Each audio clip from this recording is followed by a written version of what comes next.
In your book, you mentioned that 86% of companies around the world believe that leadership development is critically important, but only 10% have a succession plan that works. Could it be that many companies still didn't realize the connection between leadership development and succession planning? Maybe that direct link between leadership development and succession planning is not 100% clear for HR or many companies.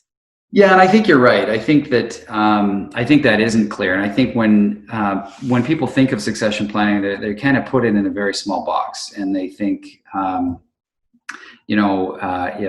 I've got, if I'm the CEO and I've got 40 things on my radar screen at any given time, maybe succession planning is one of those things.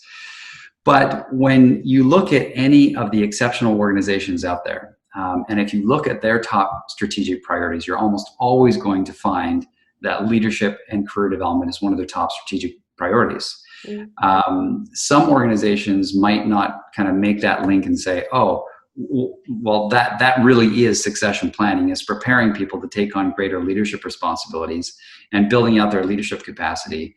And I think that's probably your job and my job to help educate most organizations that's really what succession planning is. If you hear the word succession planning, you might want to rather use the words leadership development. That's really, really what we're talking about.